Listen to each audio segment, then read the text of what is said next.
डोक्यावर पदर घ्या आणि आपण ज्या कार्यक्रमासाठी आलोय तो अतिशय पवित्र असा कार्यक्रम आहे. कार्यक्रम आहे भाऊबीजेचा. शिवाजी मला हेवा वाटतो तुझा, शिवाजी हेवा वाटतो हेवा. अरे हेवा वाटतो तुझा. लोकांकडे करोडोने पैसे असतील पण अशी संपत्ती शिवाजी कोणाकडे नाही जी परमेश्वराने तुझ्या नशिबात दिली आहे. या बहिणींचं प्रेम आहे. अरे पावसामध्ये उन्हामध्ये कोणी थांबत नाही रे, कोणी थांबत नाही. तुम्ही साडीसाठी आलाय का ग? मिठाईच्या तुकड्यासाठी आलाय का? अरे आम्ही आलोय आमच्या भावासाठी. आणि मी तुमच्या सगळ्यांचे मनापासून आभार मानते की तुम्ही माझ्या विनंतीला मान देत आपल्या या भावाला आमदार बनवलं. एकदा जोरदार टाळ्या आपल्यासाठी. एक गाणं म्हणूया, गाणं म्हणाल का तुम्ही सगळ्या? म्हणाल? आजी म्हणाल का? म्हणाल ना? पावसामध्ये जोरदार गाणं म्हणाल का नाही? गाणं आहे तुमचं आणि माझं. गाणं आहे आईपणाचं आणि गाणं आहे बाईपणाचं. गाणं आहे आपल्या ताईपणाचं. म्हणायचं का? माझ्यासोबत म्हणणार तुम्ही? जन्म बाईचा बाईचा खूप घाईचा. गाणं येतं की नाही सगळ्यांना? चला माझ्यासोबत म्हणा. जन्म बाईचा बाईचा खूप घाईचा, एक आईचा आईचा एक ताईचा. आहे की नाही खरं? आई आहोत, आईच्या बरोबर ताई आहोत. आणि ताईचं काम काय असतं? भावासाठी जीव ओवाळायला आपण, त्याचं सुख करायला आपण, त्याच्यावरची कुठली इडापिडा येऊ नये म्हणून ओवाळणारे आपण. आज रक्ताचा नसला तरी सख्खा आणि पक्का भाऊ शिवाजीसाठी आपण सगळ्याजण इकडे आलोय माझ्या बहिणींना. अरे आमचा भाऊ आमच्यावर जीव लावतो. आमच्या भावाचा आमच्यावर जीव आहे, आमच्या भावावर जीव आहे. शिवाजी जेव्हा माहेरी जातो तेव्हा 4 दिवसाचं माहेर पण करतो का नाही ग? पण एक आमचा असा भाऊ चंदगडमध्ये बसलाय जो वर्षाचे 12 महिने आपली काळजी घेतो. घेतो का नाही? अगं घेतो का नाही? काळजी घेतो. आपल्या पोराबाळांची काळजी घेतो. असा आपला भाऊ. आणि तुला शिवाजी, जसा तुमचा भाऊ शिवाजी तसा माझा छोटा भाऊ शिवाजी आहे.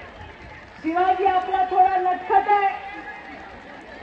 त्याला नीट थेट काय सांगता येत नाही पण कामामध्ये त्याचा हात कोणी धरू शकत नाही.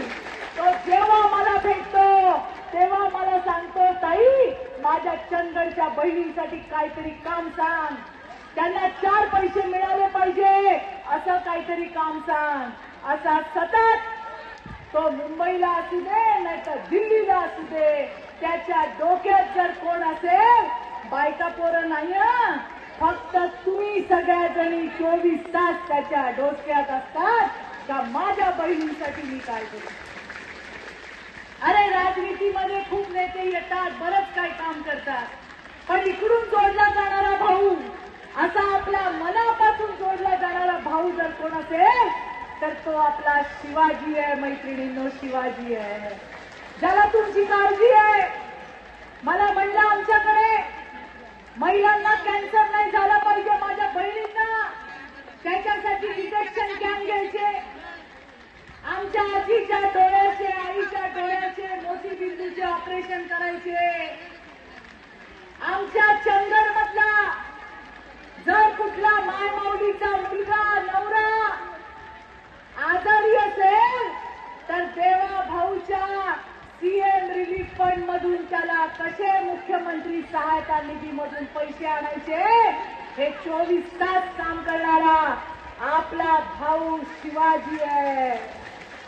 आणि म्हणून मी तुम्हाला तेव्हाही सांगितलं होतं की या आपल्या भावाला एकदा संधी द्या, तुम्हाला कधी त्याचा अफसोस होणार नाही. झाला का?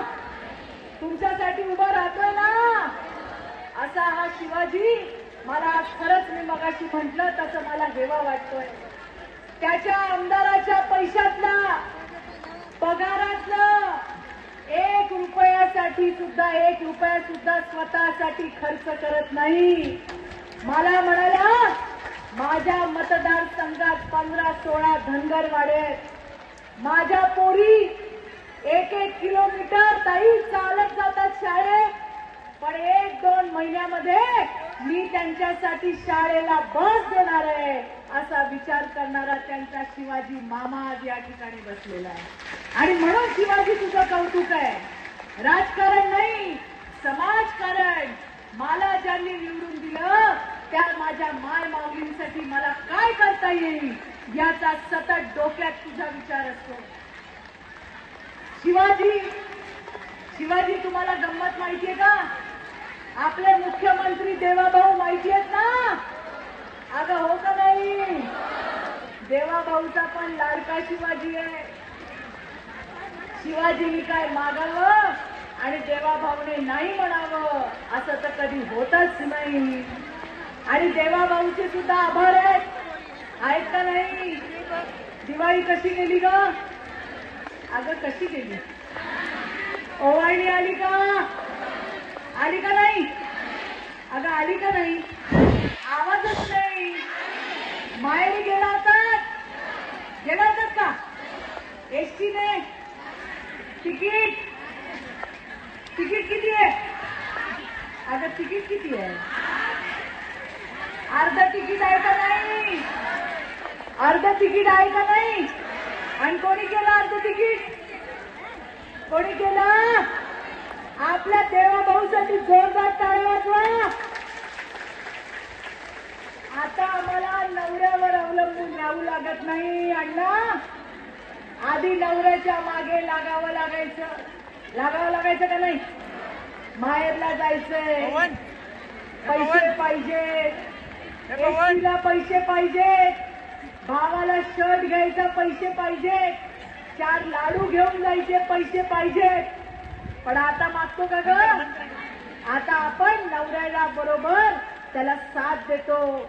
आपला देवाभाऊ आपल्याला लाडक्या बहिणीचे पैसे दर महिन्याला आपल्या खात्यात टाकतो का नाही? जरा जोरात बोला, मग टाळ्या कोण वाजवीन? आधी नवरा म्हणायचा आज नको 4 दिवसांनी का. आता आम्ही नवऱ्याला सांगतो तुमच्या भाकरीची व्यवस्था करा, मी चालली एसटी पकडून. देवाभाऊने तिकीट दिलं अर्ध.